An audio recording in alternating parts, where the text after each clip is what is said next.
Operation सिंदूर के बाद से भारत और पाकिस्तान में तनाव कम नहीं हो रहा है। इसी बीच एक बड़ा भू राजनीतिक भूचाल आ गया। रूस और पाकिस्तान के बीच एक समझौता हुआ है जिसे कोई भी भारतीय सुनकर खुश नहीं होगा, क्योंकि भारत के कट्टर दुश्मन के साथ रूस ने हाथ मिला लिया है और 2.6 अरब डॉलर का मेगा समझौता तक कर लिया, जिसने भारत की रणनीतिक चिंताओं को और गहरा कर दिया है। दरअसल पाकिस्तान के प्रधानमंत्री शहबाज शरीफ और रूस के राष्ट्रपति व्लादिमीर पुतिन के बीच में यह डील न सिर्फ आर्थिक सहयोग का संकेत बताता है, बल्कि एक नए रणनीतिक समीकरण की आहट भी दे रहा है। भारत के कूटनीतिक गलियारों में यह सवाल गूंज रहा है, क्या पुतिन अब भारत के दुश्मन नंबर 1 के साथ खड़े हो रहे हैं? पूरी खबर की बात करें तो भारत के दोस्त देश रूस ने पाकिस्तान के साथ एक आधुनिक स्टील प्लांट के निर्माण के लिए समझौते को अंतिम रूप दे दिया। यह समझौता साल 2015 में बंद पड़े सोवियत निर्मित स्टील प्लांट को फिर से नया जीवन देगा। पाकिस्तानी अधिकारियों और रूसी प्रतिनिधि ने इस समझौते की पुष्टि की है। इस परियोजना के सहारे आशय है कि पाकिस्तान के सालाना स्टील आयात को 30% तक कम कर देगा, जिससे 11.2 मिलियन मीट्रिक टन खपत अंतर से जुड़े 2.6 बिलियन डॉलर की आयात बिल में कमी आएगी।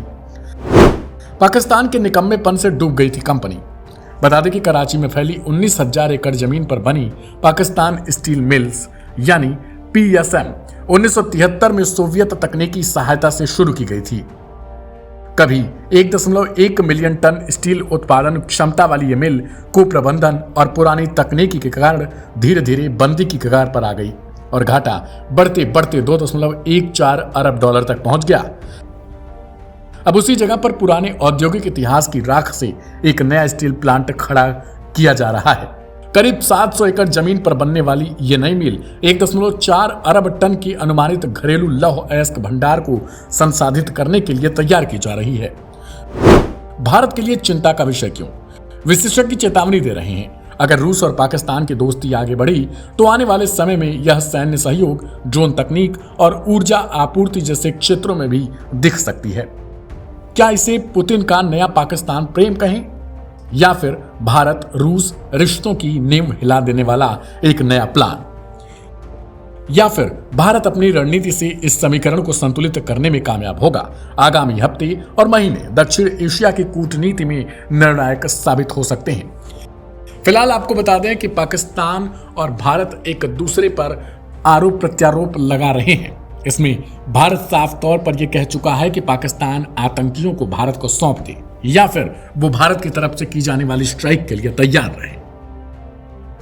गौरतलब है कि भारत की तरफ से वैश्विक पटल पर कई डेलीगेशन भेजे गए हैं जो भारत के पक्ष को रख रहे हैं। इनमें कई देशों से भारत को उसके लिए साथ भी मिल रहा है।